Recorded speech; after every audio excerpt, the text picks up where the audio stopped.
This is similar to a 1031, but provides way more options than the 1031. Then that helps you in educating your clients, because most of your clients know what a 1031 is, or they're familiar, or their accountants are familiar. Now, the biggest difference with 1031 and the Deferred Sales Trust, or DST, which commonly you'll hear through the day or the hour on that, the main difference is you don't have those restrictions. If you sell, and the Deferred Sales Trust, or the DST, can be your primary home, it can be investment, it can be the sale of a business, it can be sale of cryptocurrency, it can be any asset in which there is a determined capital gain. So it's not limited to only a primary house. So if you have clients that you want to try and sell their business, this is also a wonderful solution for them to defer those capital gains. And you don't have the restrictions, a lot of the time frame restrictions that you do with anything else. So those clients, one of the other big objections that I was saying before was they don't want to face capital gains, is we don't want to be handcuffed to a 1031 situation. And this is that sales loop, is you don't have those handcuffs. You don't have to be rushed. This is money that's going to be put into a trust, and you're going to avoid or defer those capital gains. So now we're going to get into what is a deferred sales trust, and how do we apply that to creating sales listings. At this point, I will turn it over to Brett. Chad, thank you so much. And Jeff, thank you so much. A pleasure to meet everyone. So it's going to be action-packed here. We're going to go pretty quick. I'm going to start off with sharing a little quick little video here, which I think will give some good inspiration. Okay, so here we go. Are you telling me that you have a way to defer the tax situation there? Is that what you're telling me? Yes, absolutely. Yes. And so the first one I was referring to is a 1031 exchange, which only applies to investment real estate. The second one I'm referring to is called a deferred sales trust. A real eye-opener to see that there are ways that people can use the regulatory framework, if properly structured, to invest 1031 exchange dollars in things that you would not think were like kind to what they exited from. So it was very impressive. I got to say, you are the first one I've seen pull this off, and I'm pretty hesitant to believe in a lot of these kinds of things. So it's a major feat for me to say, wow, this actually really worked, and it was really cool. 1031 is a way to shelter your income when you sell the thing. The DST is a way to avoid the 1031 and not have to suffer the time penalty. Our career, and during different tax periods, we've seen, these tax avoidance, tax minimization, offshore, all these different strategies undertaken to minimize or avoid taxes. And then I can tell you that, some of them are just not worth the trouble. And so I was skeptical. Admittedly, I was skeptical. I thought, oh yeah, here we go, another one of these, right? And then they say, no, it really is different, right? So look more closely. We looked more closely. We had, honestly, 2 years of conversations. 2 years. Now we were being due diligence at the same time that we were doing due diligence, but 2 years is a long time to be, sort of flirting with the idea of and getting to know the people and getting to really understand the transaction. Yeah, long story short, we got comfortable, although we are not tax attorneys, lawyers, or estate planning attorneys, that at least, from an investment perspective, that, it made sense to sell a highly appreciated asset, get liquid, hold that in this type of a deferred or installment sale type of instrument, and then just be in a position then to do the most important thing. I'm probably stealing your next question, which is time. They say, well, you can't make more time. You can. The Deferred Sales Trust, in a way, allows you to lengthen the investment time horizon for those assets after getting liquid, but before having to feel the tax impact. And from an investment manager's perspective, time horizon is the most important element in investing. All right, so here we go. Thanks so much, everyone, for being here, taking the time out to spend some time with me, Chad, and Jeff to learn a little bit about the Deferred Sales Trust. And that's a little intro video. Hopefully you enjoyed that. I'm also going to share my screen to be able to share the presentation here. So let me know. Should be able to see here in about a few seconds. And slideshow. Okay, can you guys see that okay? Yes. Okay, awesome. So we're going to be talking about unlocking capital from millionaires using the Deferred Sales Trust to eliminate the 1031 exchange and basically to unlock more transactions. And for those who don't know me, my name is Brett Swarts. I'm founder of Capital Gains Tax Solutions. I'm a Deferred Sales Trust expert. My wife took this picture. I know it looks intimidating. We're at New York, right? I wanted to get one in front of the bull here. So we did this last October when everything was opening back up. And as a legal disclaimer, I'm not a CPA nor tax attorney, although we do work with, I think, the smartest and some of the best in the Midwest to help our clients and with Chad execute the Deferred Sales Trust. So this presentation is for educational purposes only. And obviously, as real estate agents as well, you want to make sure that you're telling your clients to seek independent legal tax advice, that you're not also providing those legal and tax advice. All right, so you need to be careful with that. And as well, our agenda is just basically how to learn how to help your clients defer capital gains tax using a Deferred Sales Trust and not using a 1031 exchange, okay? By the way, not to be confused, a Deferred Sales Trust is not a Delaware statutory trust. A Delaware statutory trust is just another form of a 1031 exchange. In fact, a better name for that would be a Delaware 1031, but they're both DSTs. This is something that's different than a 1031 altogether. But what's going on right now? Well, your clients, they feel trapped.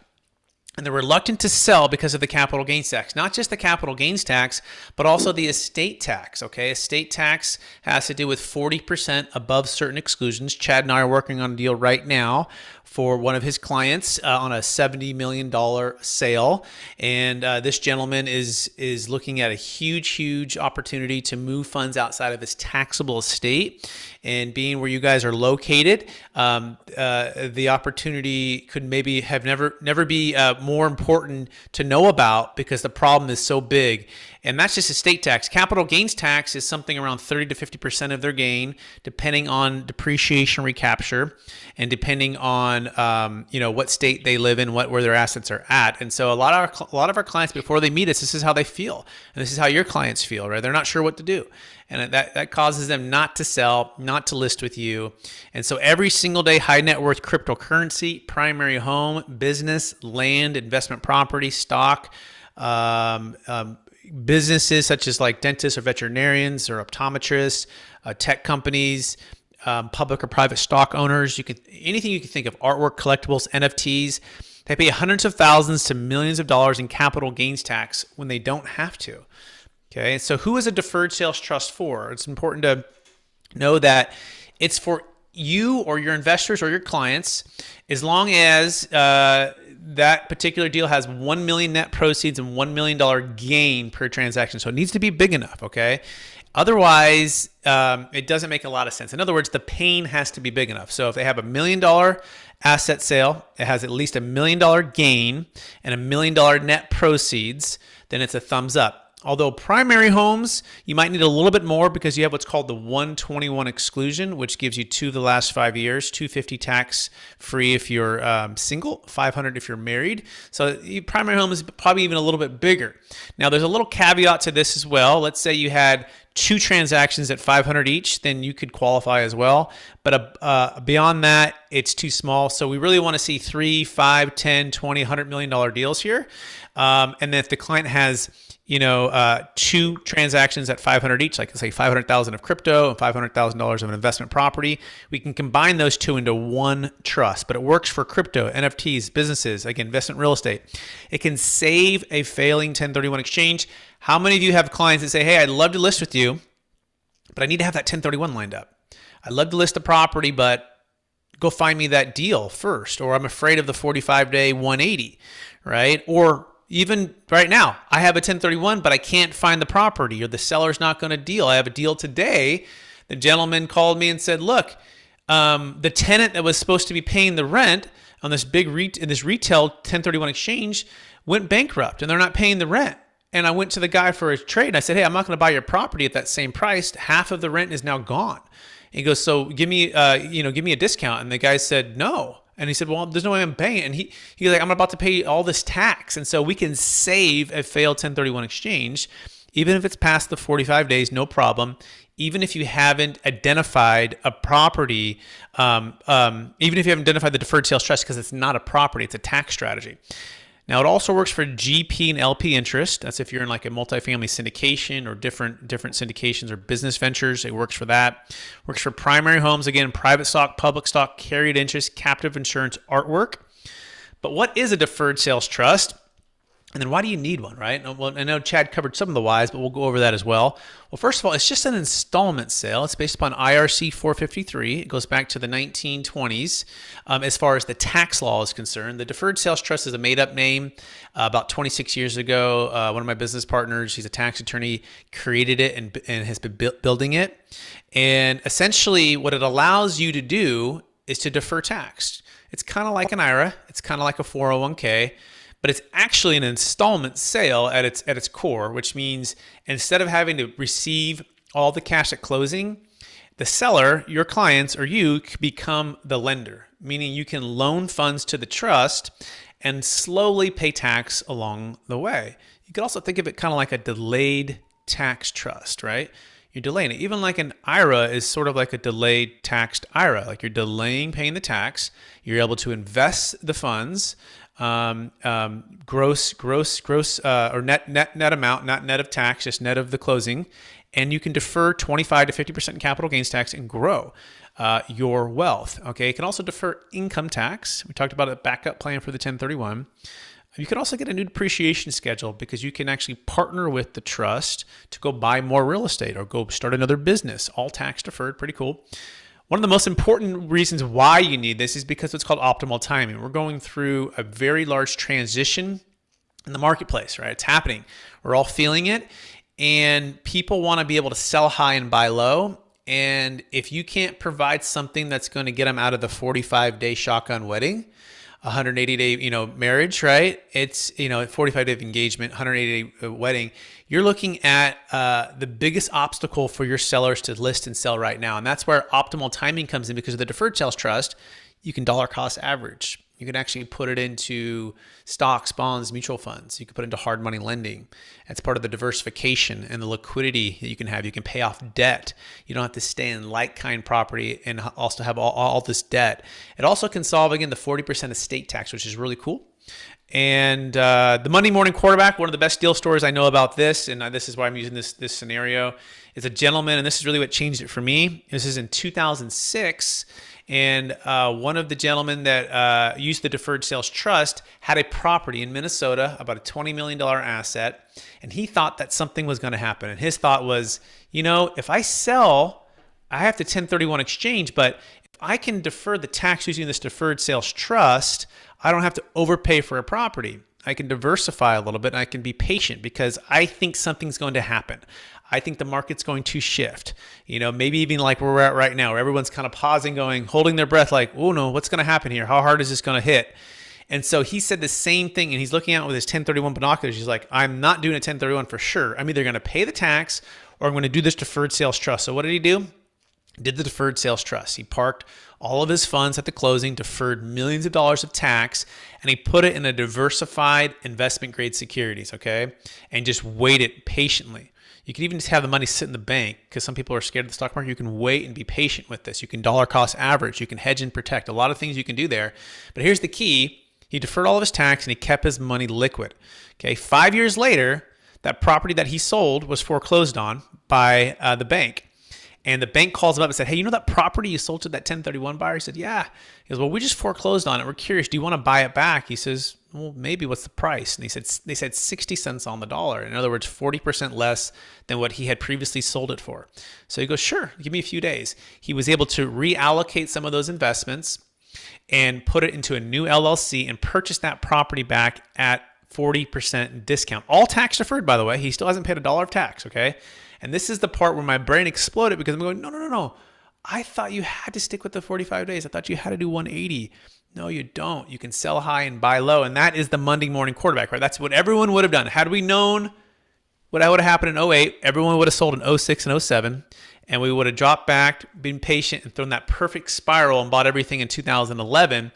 Now, we don't have a crystal ball, but at least the Deferred Sales Trust gives us a chance to not feel hostage to these market cycles. In other words, we can diversify, get liquid, and we can buy at optimal timing, and we can become the Tom Brady's, the Peyton Manning's, right? The Joe Montana's. We can be the Monday morning quarterback. Who's the quarterback of choice for you guys? Who's the team? Is it the Packers? Is it the Bears? Is it just college? What do you guys do over there? Chris. Grizz. Okay, it's the Grizz. There it is. All right. We drive a long ways to watch an NFL game. Okay. How are we doing? Are we feeling pretty good? How's the pace? You guys digesting this? I'm moving pretty quick, I know, and I can also slow it down, but how are we feeling? Doing good. Okay, so I'm going to get back to the presentation here, but here's the key. I want you to think about stories, right? Because stories actually will help people to digest this. So that story I just told you, you can go back and watch it again, and it's a real deal that happened, and it's incredible, right? So think about the big picture for your clients, and what's a story that you can tell them to help them relate with what I just said, right? He was reluctant to sell. He was reluctant to do the 1031. He had a huge tax. And he used the Deferred Sales Trust to get optimal timing, okay, and eliminate the 1031 exchange. Minnesota, in fact, his property was across the street from the Minnesota Vikings Stadium, like right around the corner over there. So really nice piece of property. He sold perfectly, okay? So my goal for this presentation, and Chad with me, our goal is to help you grow your business with the DST using the Deferred Sales Trust. Even if you don't have any capital gains tax deferral knowledge, and I'm sure you guys have some 1031 knowledge and have some knowledge already. You're working with Jeff, and you guys are doing great. But you probably are not CPAs or tax persons. I understand that. Like, I'm going to help you just keep it real simple. And also how to use the Deferred Sales Trust to win new listings right now and help buy-side commercial real estate conversions immediately, okay? So as a quick background for me, I'm a former multifamily agent at number one largest national commercial real estate brokerage firm specializing in real estate investment services. I'm a current multifamily broker right now. I have experience with 1031 exchanges, Delaware Statutory Trust. I've closed those, of course, both of those, and of course, Deferred Sales Trust. I've also held my Series 22 and 63 license, but it wasn't always that way, everybody. Like, this was me in 2006. Actually, I wasn't Leonardo DiCaprio closing people on my cold calls. I was one of the guys in the back, like, scratching my head, like, how are these people doing this? Like, how are they making all this money? Like, and I was scared, I was afraid, I was new, but I was hungry, right? In my first year in the business, my cousin was closing these deals. I'll never forget the $98,000 check that my mentor and manager at the time was walking by. He's like, hey, I'm about to give this to Nick, and I want to show you this because this will be used someday. And so I was one of the guys figuring out how are these guys closing these deals, and I wanted to grow. I was all excited. I just graduated from college. I was newly married, or about to be newly married. This is 2006. I was still in college, actually. And I was getting everything going. I played college basketball. I'd been successful. And growing up, I grew up in the real estate business with my parents. And things were pretty good for a while until they got divorced. And when they got divorced, wealth went from like, my dad had all the wealth and he didn't really pay my mom any child support until like my brother and I and our mom living, with lower income. And so wealth for me was like, okay, I saw both sides. I didn't want it to come in between, my family and, I had all these kind of these things. And so I wanted to be very successful. And I wanted to be successful in real estate. I was all excited, all motivated. So I'm learning, and I'm getting some momentum going. And all of a sudden, as you guys probably know, the 2008 crash hit, right? And I went from making like a little bit of money to like no money. Now here's the crazy thing, right? I got married, and the marketplace kind of fell apart, and all of a sudden I found myself in a situation where, like, oh no, like not only was I making just a little bit, but it's 100% commission, no benefits, no salary. Everyone's saying, "What are you doing? You're newly married. Now there's a baby on the way. What are you going to do?" And I'm going, "Well, I love the business, and I'm not sure what I'm going to do, but let me call my brother, see if I can move into a small condo with him and work a side hustle at a place called Cheesecake Factory." And that's basically what I started to do. So I literally would make cold calls by day to keep my Marcus Millichap brokerage career going. And by night, I'd start Cheesecake Factory. And this was literally my manager here with the tie on. Now, this was me, not actually me, but that was what I had the same tie on. This is the guy kind of looks like me, okay, on the background. But I would serve cheesecake at nighttime. This is like 70-hour weeks, nights and weekends, and just to be able to keep the dream going. Now, I was going through this struggle financially, so were my clients. My clients not necessarily going to the Cheesecake Factory, but they were losing half or all of their wealth over the next 2008, 2011.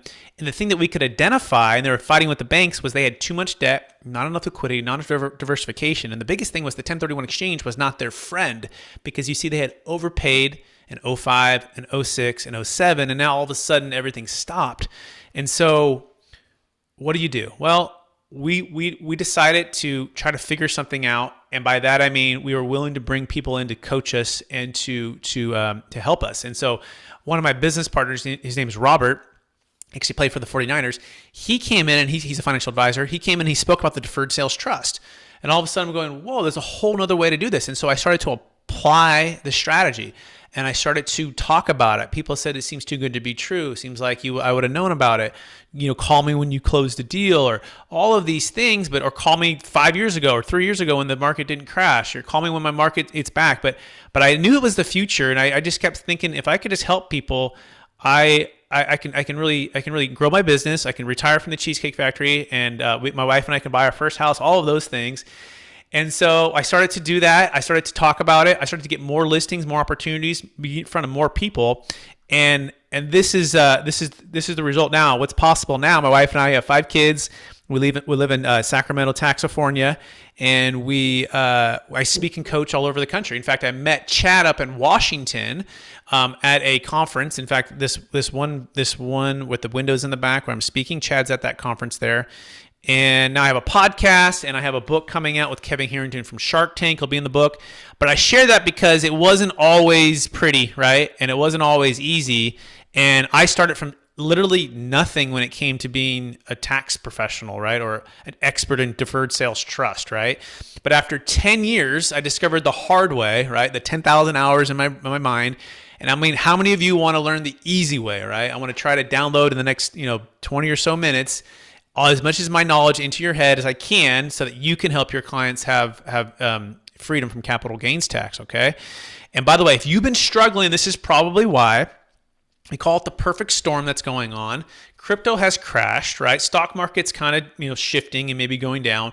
Commercial real estate are kind of all-time highs, even primary homes and things that are shifting and changing. You have some of the all-time highs maybe going through a massive switch. You also have the baby boomers, which represent about $32 trillion. I want you to think about this stat right here. So according to the American Bankers Association, there's about they first did a study about 10 years ago, 17 to 20 trillion. Now it's upward of 30 to 32 trillion. That's going to pass from the baby boomers to the millennials in the next 18 to 20 years. And this is known as the largest wealth transfer in the history of the planet. In fact, there's 10,000 baby boomers every day turning 65, and there's 77 million in the U.S. alone. And again, where you're located might be even the highest density of those baby boomers that have ultra high net worth wealth, okay? And so their question is, how do we transfer this without it being completely wiped out by the government taking it in taxes? You also have political changes, such as potentially taking away the 1031 exchange, or potentially eliminating the stepped up basis, or limiting that. You have a lot of change. Now the 1031 is still intact, but it's still, they're looking at it, and they continue to battle on that. By the way, it's also not your fault if you've been struggling.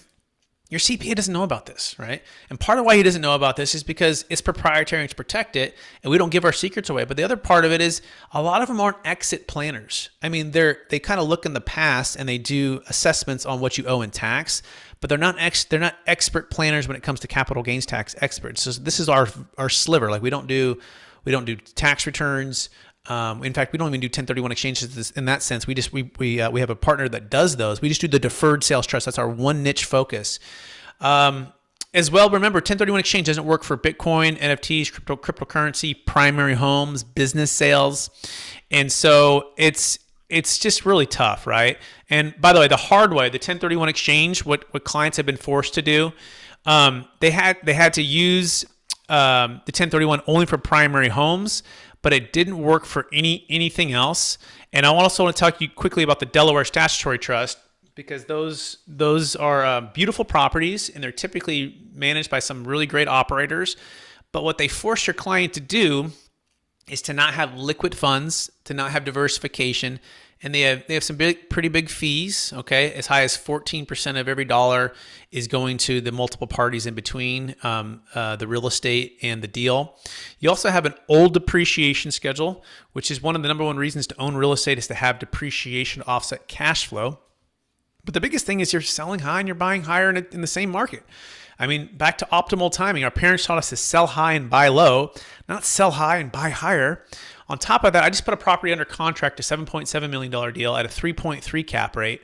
The interest rate is like 4.5 they're locking in at, but now it's high as 5 to 5.5. And what's happening is there's an influx between what you can borrow at and what your return is. And this creates an opportunity for disaster for a buyer. Now the good news is I'm representing the seller here. I'm not representing the buyer. Now, the buyer is smart. They're going to be able to raise rents and increase the value, and they'll be able to catch up over time. But this is a situation where you want to make sure you're protecting your client. And if you're the client listening to this, that you're not overpaying and having influx relation between interest rates and cap rates, okay? And that's typically what's happening right now with all of the sales that are going on. So be very, very careful, okay? Now, there are some positives to the Delaware, okay? It's non-recourse loans. These are turnkey, beautiful Class A properties with amazing operators typically, right? First-class tenants. But here's the other caveat to that. They're typically not value add, right? Meaning they're typically turnkey. And I call them, sleepy, peaceful mailbox money. And for some of your clients, they may want that. But it's and there's no more management. I mean, they do all the management themselves. They do all of that stuff, right? And it can also solve mortgage over basis. And so there's some deals that we'll do a partial Delaware if they have a mortgage over basis. In fact, the $70 million deal Chad and I are working on right now for his client, he has a mortgage over basis. And so we're going to do a partial Delaware to solve that. Then the rest of it can go into the Deferred Sales Trust. Make sure you're working with our qualified intermediary, strategic partner, so you don't get caught not having that option. All right, so I'm going to walk you through how to help your clients now defer capital gains tax not using a 1031 exchange. But first, I want to just give you a few more deal stories. We did an Ethereum and Bitcoin case out of the East Bay. This client exited $5 million out of $50 million of Bitcoin when Bitcoin was at $54,000 a coin. Their basis was somewhere around $50,000. And so we were able to defer about $1.85 million of tax. She was ecstatic, be able to retire from the big tech company and also to start her own tech company using educational platform online, kind of like a Khan Academy. And those funds, the majority of these funds are used to do that business. All tax deferred, really cool. Here's another one for a seller. They did an Ethereum sale, a married couple, and they're mid 40s, and they're like, you know what? We're working 60, 70 hour weeks. He bought Ethereum. He bought Ethereum about $100,000. It went as high as $13.5 million. They went on to do $7.5 million with us, and they sold high and diversified. Now we'll get into a little bit of real estate here. So this is a primary home, luxury home in Palo Alto. Actually, for the number one, my client, he was the number one Keller Williams agent for over 25 years in Palo Alto, and he did it for his own house. He did a year and a half due diligence with his CPA out of the Silicon Valley to make sure this is all legit. He is my client. He did it for his own house, $8.3 million sale. He literally could not have sold without the Deferred Sales Trust because he had so much debt on the property and so much tax that after sale, he'd have nothing after commissions because he was representing himself. He'd have like nothing. He's like, without the Deferred Sales Trust, my real estate doesn't get paid, escrow doesn't get paid, I can't sell my house. He had 6 kids. The kids are all gone to college. He's just feeling trapped in his house. And so we solved that problem for him. He was able to relocate to Nevada, and that was a really powerful story for him. And let's see. The next one was actually in Colorado. And it was a $5.1 million multifamily sale. And we were able to eliminate the 40% death tax and defer all their tax. This is one in Sacramento for our client. He's worth about $40 million, and this is his first one he did with us. $3.1 million approximate sales price. He had about a debt of about $1 million, zero basis. He did a partial Delaware, to get the mortgage over basis, and then he was able to defer the rest of it. All right. So what are the steps? We're going to talk about how here right now. Step one is just you want to map out a wealth plan and form the DST. So you sit down with Chad, myself, tax attorney, financial advisor. We would just map out and just what does this thing look like and your situation. Every situation is a little bit different, and we're going to map out maybe some investment allocations you might be comfortable with. Funds typically go to places like TD Ameritrade or Charles Schwab. But they can also go back to real estate deals, which is great.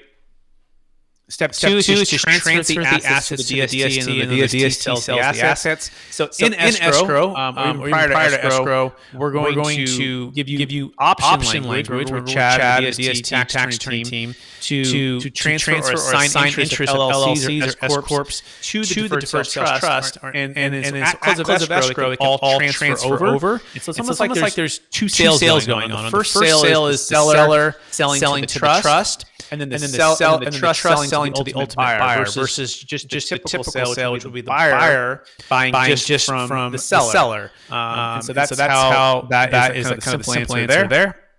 Step three is we just fund the trust. And what your client receives is a promissory note. Okay. And the funds typically go to like TD Ameritrade. Okay. Now these promissory notes are typically structured around 5 to 8% compounded rate of return. They're typically 10-year notes, and they renew every 10 years for 10 years. But really the transformation happens, or the achievement for your client is they can enjoy your wealth, their wealth more. They can give more if they want to. There's no charity required here. They can invest. They can start a new business venture. They can even invest with you if you have other deals. Okay. They can also always just be cashed out, and they can pay their tax, so they're not locked in it forever. People want to know how I got out of it. They can also pass it on to their kids, and their kids continue the tax deferral, which is really cool. The best part I think about this is they can also invest in investment real estate whenever they want by partnering with the DST. Okay, so how does this all work? All right. So Chad, are you ready to you don't have a live Jeff, do you have any live deals going on that I can kind of illustrate for us right now? Let me think if any of the ones we have would have that situation. I don't think they'd be at that qualification level. Well, we've got one right now on Whitefish Lake. The owners of the property bought it for just slightly over $1 million.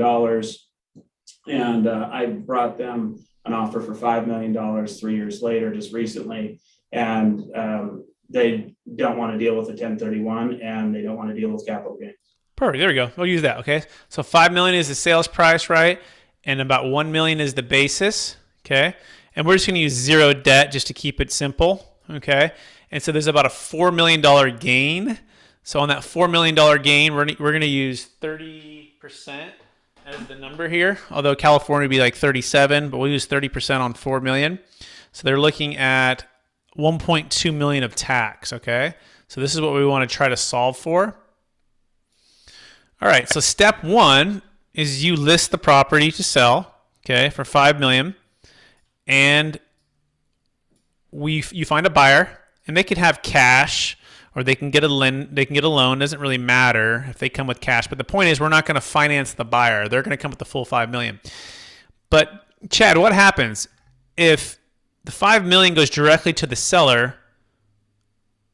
Do you see how this would trigger the tax here? Yeah, it's actual construction.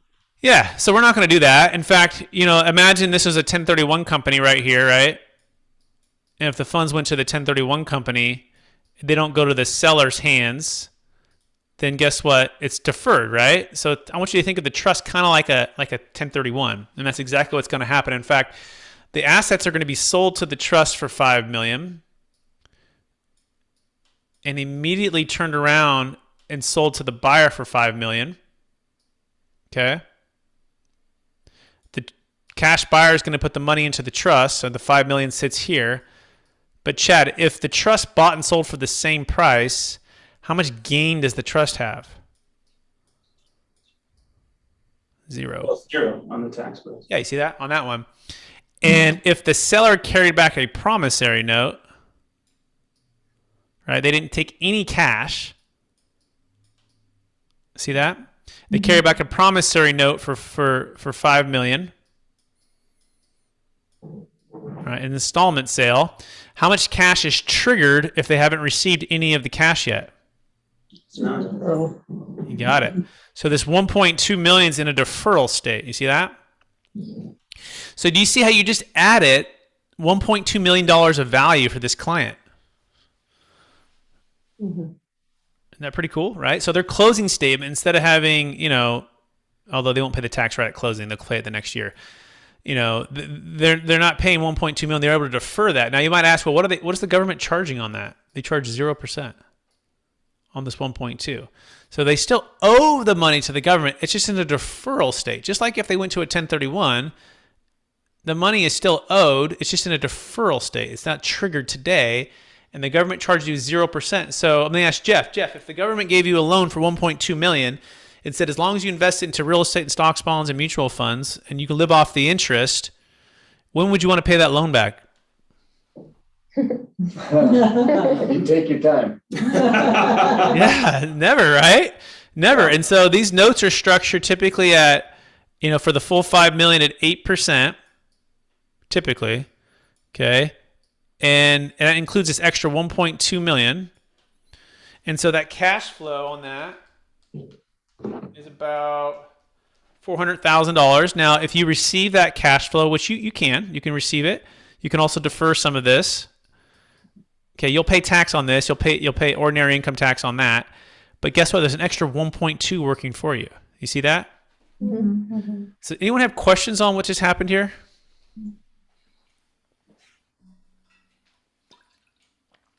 Question is, how long can you defer it? Yeah. Is the most common. Yeah. Every 10 years for 10 years, you can renew for 10 years and for 10 years and keep renewing for 10 years. So it just keeps going, and you can put it inside your living trust, and kids can keep doing it. And we're just going to keep this thing going. So most of our clients will just keep this thing going. So we're structured at 5 million, 8%, typically a balloon payment due in 10. But then what we do is we just renew it. Okay. Renew it. It's a balloon, but then we renew. It's kind of like refinancing a house, right? The bank says, you owe us all the money. Then you just keep refinancing. So these are typically interest-only loans, right? 8% interest only. Clients can live off 4%. They say, I don't need all 400. I like to take a $200,000 distribution, and let's let the other $200,000 just compound and build, right? Mm-hmm.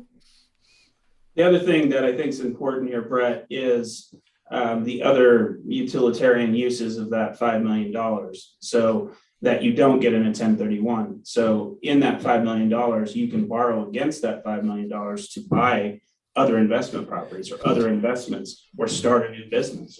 Yeah, little caveat there. Yeah, you can't borrow against it, but what you can do is JV partner with it. Okay, because if you borrow against it, it'd be taxable. Well, let's just walk through that scenario.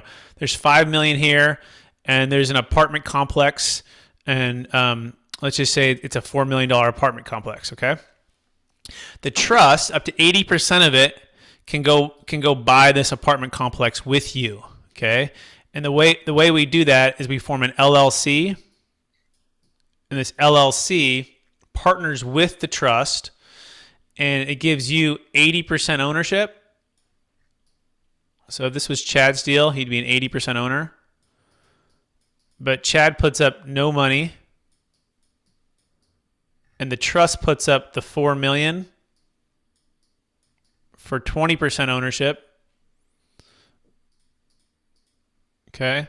And it asks for an 8% pref, the way we structure it, to keep it commercially reasonable, an 8% pref. But so it's kind of like borrowing from yourself, right? Here's the key. It's kind of like, but if it was borrowing, it'd be taxable, but we don't. It's a legitimate business investment opportunity, and you go buy this property, and the property goes to 10 million bucks. What happens is an extra 6 million. The original 4 million goes back to the trust, but remember, it owes you the money anyways. Right? On that 4, and this extra 6 million can be split 80-20. 80% of the 6 million can go to you, of which you can add that to another promissory note. The other 20% goes to the trust, which, depending on how much has been returned, is going to pay you. So yeah, there's a creative way to do that. All tax deferred. There's a lot of arrows there, a lot going on, but yeah, that's the deferred sales trust. You can partner with it to buy real estate all tax deferred. That's what the guy did, the Monday morning quarterback. He did that for the Minnesota property. And that's what we're dealing with on this $70 million project. He's got two of them, so it's 140, but he's got about $16 million capital gains on each one.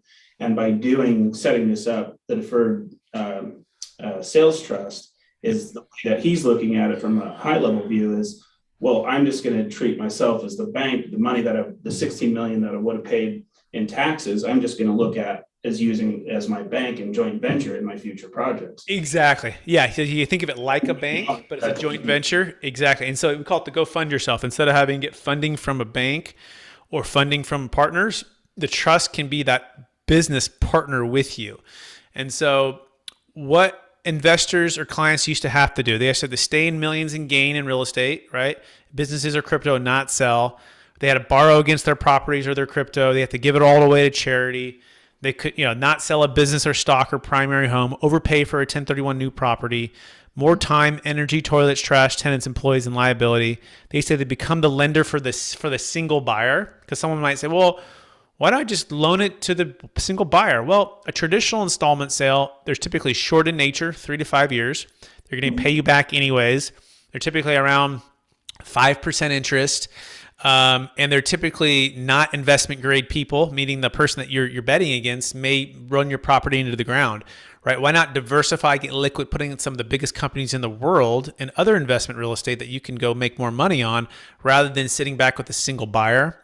They used to have to stay in debt, time, energy, and stress and pay the tax, which is not great, or not list the property with you. So the deferred sales trust can help you solve your clients' cap gains tax problems. And it's really simple. The plan is this: form a DST, transfer the funds, transfer the assets to the DST in escrow, you guys list and sell the property, defer the tax, fund the trust, and invest with the trust. And the answer is anytime, optimal time. Now, we do need to set this up prior to the close of escrow, even like to set it up prior to the listing as much as possible, but definitely prior to the buyer removing all contingencies, unless the property is 1031 eligible, and then we can do it at a qualified intermediary. But the best way we help people to close this is to educate all of your clients right now and then set up the exit plan before they're actually listed with you. Because if you do it in reverse order, it's really difficult sometimes for people to, under the strict timing and the buyers removing contingencies, it's all going fast, to get as comfortable as they could be if they just had set up a month prior to. So we've closed deals in 5 days, 7 days, 14 days, 72 hours, but nobody wants to work under that fire drill. Now is the time to educate. This is part of why we work on a conditional basis. So, we won't be charged. We won't, the deferred sales trust, myself, we work on a conditional basis where we won't charge you unless you close the deal. Okay. So, that is it. I want to open it up for questions. I don't have a link for a survey, but I'd love your guys' feedback, so we can be better for you the next time. And if you want to take action, you can go to deferredgains.com. This is with Chad, and it goes to his Montana Law Group website.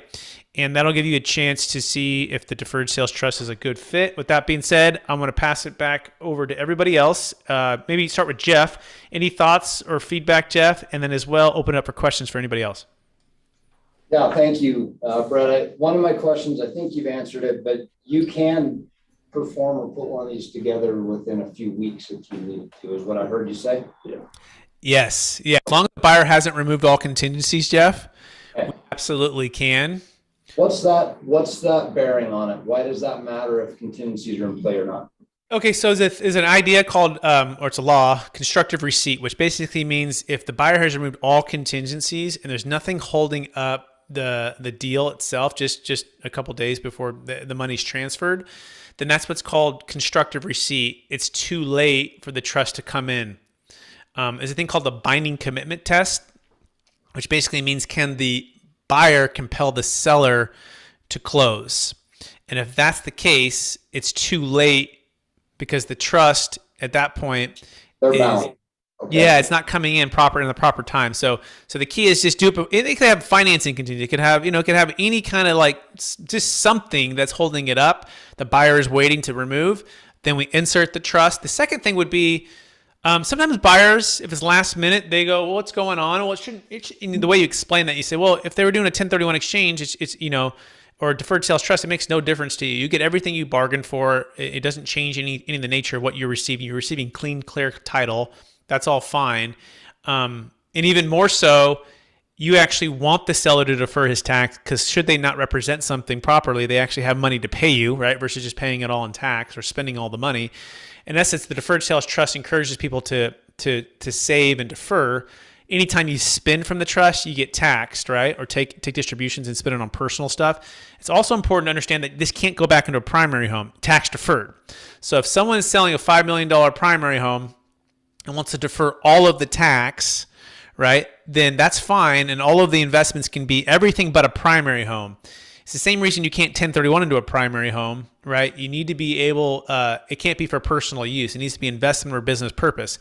Part of why the IRS gives us, we believe, these types of tax codes to use, like the IRA or the 401k or the 1031, is to incentivize the market to move and money to be changed hands and new property tax valuations, new investments. It's a study of macroeconomics. With the more cash that can roll through business and investment, the more the economy grows and more jobs are created, which ultimately leads to more tax revenue, right? So this is why these things are really important for just the general economy. But the caveat to that is you can't just spend it on personal stuff or a primary home because that's taxable. Does that make sense, Jeff? So my follow-up question or second question is, once you've set up a trust on a transaction that happened, whatever it might be, can you then do other transactions and lump them into that same trust? 100%. Yeah, that one trust, it's going to be multiple promissory notes. So we did $100 million on 5 transactions for 2 multifamily syndicators, each GP interest over the last year and a half alone. So they each have one trust, and every time they sell their interest in those assets, they just roll it into one trust, multiple promissory notes. And is that $1 million limit still in play for additional ads? So once you're at 500 and 500 each, and you got that million, it starts to scale a little better. But like I had a call the other day, and I got 25 houses that are worth $2 million, and I'm like, can you get a buyer can you lump them all together in one transaction? Is it in one LLC or one transaction and do it all at once? Because the transactional cost goes higher and it becomes a big mess. So just practically speaking, Jeff, bring us the case and we'll look at it on a case-by-case basis. But a good rule of thumb is $1 million net proceeds, $1 million gain. If it's a primary home, you want it to be probably like 1.5 or 2 or 2.5 million. You want a big enough, because that 121 exclusion, if you live there 2 of the last 5 years, you get $500 tax-free if you're married, $250 if you're single. Does that make sense, Jeff? Yep.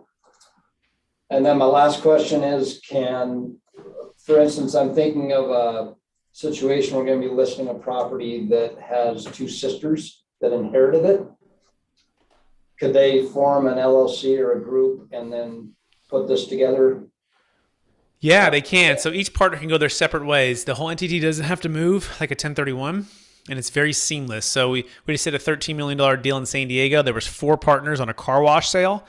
One of them just paid his tax. The other 3 used the deferred sales trust, and each of them have their own trust separate from everyone else. It severs the partnership and keeps them separate. They could also go repartner again through the LLC, a method, but that's a great way to separate. Each could have their own, or each could go their separate way.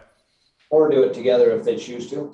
Yeah, well, we wouldn't have them do it one trust together. We'd have each family unit. So each married couple or single person would have their own trust for a number of reasons. But yeah, they would just split their proceeds into each one of them. Okay. Would you mind you touched on a little bit before, but the benefit from the inheritance or estate tax benefit? Yeah, estate tax is huge, right? So what's the problem? The problem is any of your clients that are worth 22 million married or 12 million single are subject to a 40% death tax on their entire estate, regardless of a stepped up basis or a 1031, right? Some people get that confused. They go, oh, I'm getting the stepped up basis, therefore I don't have tax. Well, your kids won't have capital gains tax. That'll be stepped up basis if you held on till you die. However, the estate is the entire amount. So I'll give you an example. My client, we just did the $5 million deal in Colorado. They're worth $25 million, and all $25 million is inside their taxable estate. So the first question you ask your client is, A, what's your approximate net worth? And they say $100 million. Okay. Of that $100 million, how much is inside your taxable estate? All of it. Okay. Are you married or single? I'm married. Okay. So we can minus 22 million from that 100 million. That gives us 78 million. Now take 78 million times 40%. 78 million by 40% is $31 million. So Mr. Client, do you understand that even if you die tomorrow, and I don't want to talk morbid stuff, but you do, and $100 million gets stepped up, but your estate is all inside, that your kids are going to have to pay $31 million? And they're going to say maybe yes or no, or I know, but I've been trying to give away to charity, or I'm trying to gift it away. Well, we have a solution for you. It's called the Deferred Sales Trust Plus. We can sell your $78 million of real estate today, and tomorrow it'll be outside the taxable estate. We've literally changed the nature of it, okay?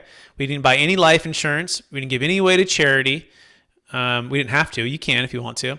And we're done. Like $31 million. So to me, like that is better than almost anything else that we've said here, because it's nothing else can do that. Does that make sense, Chad? Does that answer your question?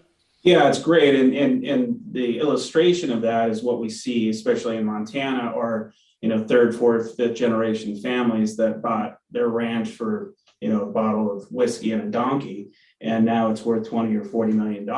And the parents that are currently holding it have children that don't want to take it over, and they don't necessarily want to sell, but they aren't planning ahead for this inevitable tax hit. And so when the kids ultimately inherit that ranch, they have a very short fuse to pay this tax, so they're forced to sell the ranch. Yeah. So if you do this tax planning in advance, as the sales pitch to get this listing, this is something that you can help your children avoid and to keep the ranch. Mm-hmm. If need be. Well, you got to sell the ranch, right? You got to sell the ranch. Right. You got to sell the ranch in your lifetime before you die, and you got to sell it to a third-party buyer. It's not like you're just transferring the ranch into the trust. Right. You got a third-party buyer for $100 million to buy the ranch, and you got the trust set up in between. And instead of receiving all the $100 million at close and having to pay the tax, it's going into the trust, and then the beneficiaries are the kids, and they inherit it outside the taxable estate, versus just selling and saying pay. Most people won't even sell it because of the capital gains tax. So we solved those problems, and it's a powerful thing. So to finish the Colorado story, there were 25 million. Their primary reason they used the DST was for this reason. All 25 million is inside the taxable estate. So they sold the multifamily asset, and they moved the 5 million outside the taxable estate, which immediately eliminated the $2 million estate tax. So that's huge. It's elimination. It's not even deferral. It's elimination of the estate tax. Okay. And I just to be clear, there's not so this all goes into the trust, and then a few months down the line, there's an opportunity, a business opportunity. There's no limit on how long money can go out then at that point. Yeah, we go the next day. We have clients, they're literally closed, and the next day they formed an LLC. The next day the funds are transferred, and they go buy that business opportunity or that investment property. Yeah, it's that quick. Okay.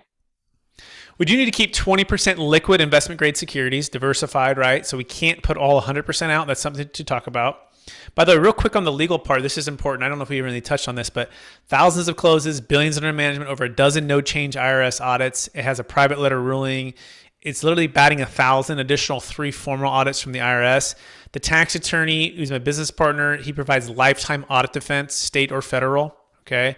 26-year track record. It's literally perfect. It's never lost.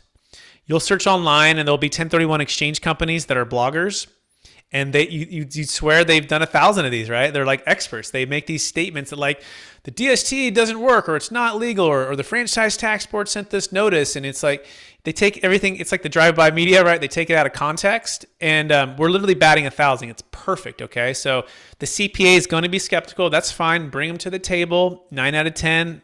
I'd say 99% of them join us once they spend time with us, right? And so I'd encourage you to just bring the folks to the table to meet with us, to get educated. And we have the evidence, we have the track record, we have the client references, we have it all. I have a YouTube channel as well. You can check that out, Capital Gains Tax Solutions. We have the book that's coming out, or that's with Kevin Harrington from Shark Tank, that's coming out soon. So take a look at that. But really go to deferredgains.com to get with Chad. Roll through Chad first, and then Chad can get with me, or just CC Chad and I as your deals are coming up, so we can all work together on it, if that makes sense. Yeah, so it's, again, real simple. This isn't something that you have to memorize. You're kind of picking up the sales pitch of it, or the loop of it, in reference to 1031 with the clients. And as long as you can understand that in general and give that to them, and it piques their interest, then you can just drive their attention to the deferredgains.com. And it's the same information that's in this packet. There's 15 or 20 videos of Brett and myself doing presentations, answering. There's an FAQ, there's a fee schedule in there. And at the bottom of it, if they're interested, there's a link for them to fill out a free questionnaire for an analysis. And we'll provide that for them within a quick period of time. If you or your client have any questions prior to even doing that, we're more than happy to jump on a Zoom call or a call to answer any of their questions. All right. Anybody else? Anything else? Okay. Well, Brett, we really appreciate your time today. That was very enlightening and certainly has my wheels turning, and we appreciate you taking the time to tell us about it. It's been my pleasure. It's a pleasure to meet everybody. Let's go help a lot of people together. And I'm here for everyone and connect with Chad and I. Thank you so much for the opportunity, and happy to come back too every now and again to give you guys the refresher. Okay. Okay. Great. And thanks for hosting the call. Yeah. Absolutely. Thanks so much. I have the recording too. So yeah, I'll send it to Chad and you, Jeff. Okay. That'd be super. Thank you. Okay. Thank Bye you. now. Thanks, Brett. Bye.